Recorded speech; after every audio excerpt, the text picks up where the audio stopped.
These carvings we see here are actually graphic representations created by people who lived here between 15,000 and 20,000 years ago, during the Upper Paleolithic Age, which was a very different era both environmentally and culturally.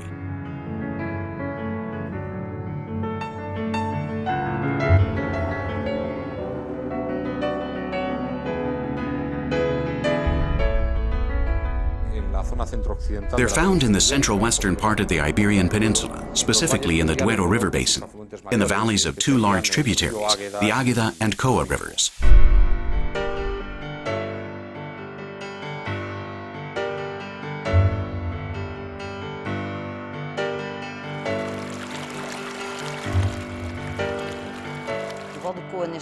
Today, the Côa River Valley is considered an outdoor museum that was created 25,000 years ago, but wasn't finished until our times.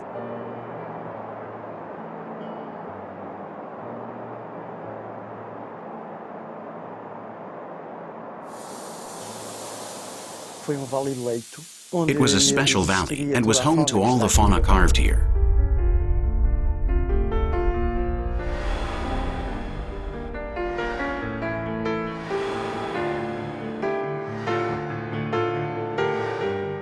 Siega Verde is geographically linked to the Côa Valley because it was on the route to the Castilian Plateau. It was a place of passage, mainly in search of sources of silex.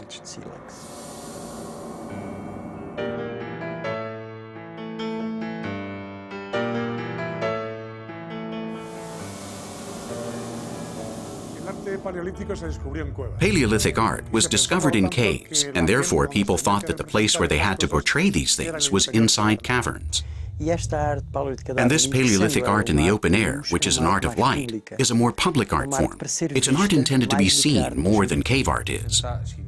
The body of carvings in the Águeda and Côa valleys represents, without a doubt, the largest known collection of Pleistocene-era carvings anywhere in the world.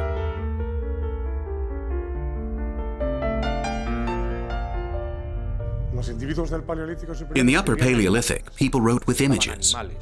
They depicted animals, mainly animals, but those animals don't appear as realistic snapshots. It's the first time in the history of humanity that people used symbols to transmit messages. And some symbols we use to communicate amongst ourselves are graphic symbols, which inevitably involve symbolism, of course, and abstraction. It's often said that the invention of art was the invention of humanity, because when we invented art, we invented abstraction, the abstraction of forms. Sometimes I stop seeing the figure itself. It's something enigmatic, something in my subconscious, in the subconscious of the observer. It's really impressive how the depictions are made in a very simple way. With only a few lines, they manage to portray an animal with tremendous elegance and naturalism. We can see, for example, in the upper back of a horse that they depict like this, a tremendous elegance.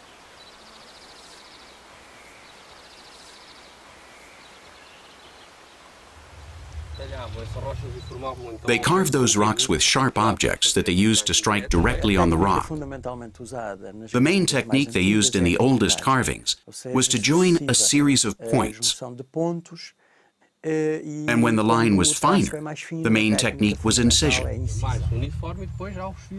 More uniform lines, then very fine lines carved with very sharp rocks. Carving makes the representation much more eternal than painting.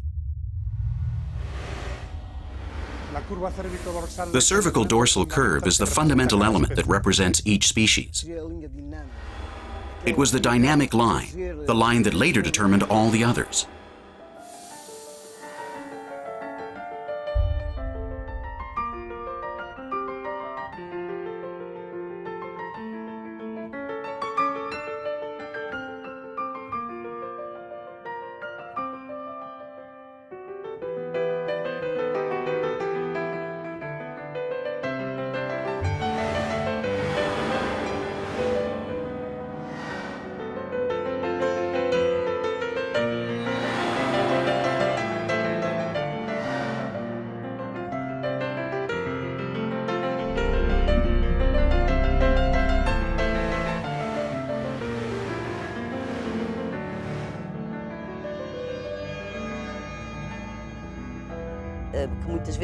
They often recreated scenes that may not be so obvious at first glance.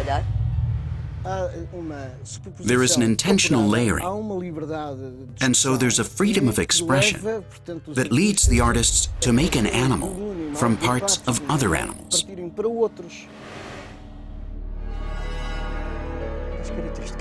One of the fundamental characteristics of the art in the Côa River Valley is precisely that representation of movement through the joining of 2 and even 3 heads in some figures. And so here we have animation. This means that at the very beginning of art, we establish all the bases of art, shall we say, the pillars of art. 2-dimensional, 3-dimensional, point of view, foreshortening, animation. Here's a second head looking back.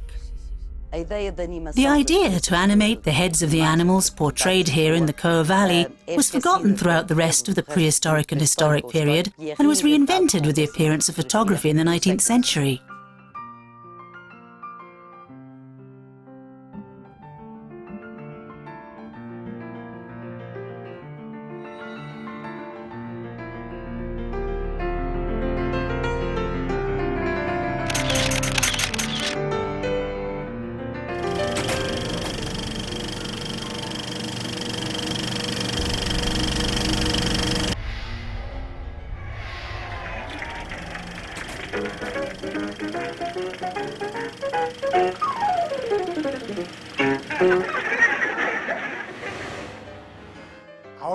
Now when we see these things in the out of doors, in the places we pass through, live in, travel through, and exist and communicate with each other, our vision of the graphic representations is completely different.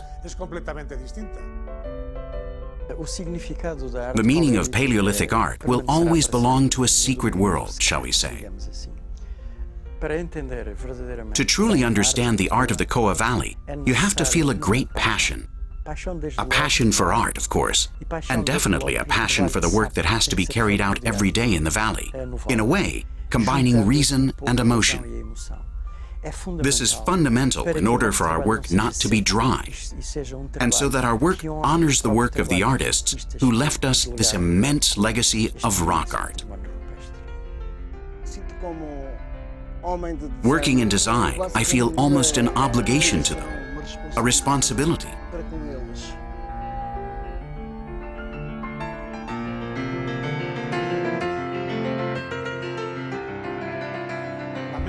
The mind of a person in the Paleolithic period was not a dark mind, but one that loved the light and graphic and artistic realities just as we do.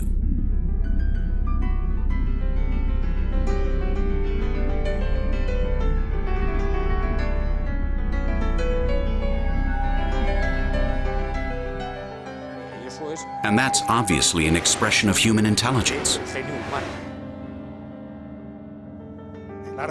Outdoor art is the art of light. When we look at these carved rocks, we're looking at the canvases of artists from 20,000 years ago, and it's impossible for us not to be moved by such noble works.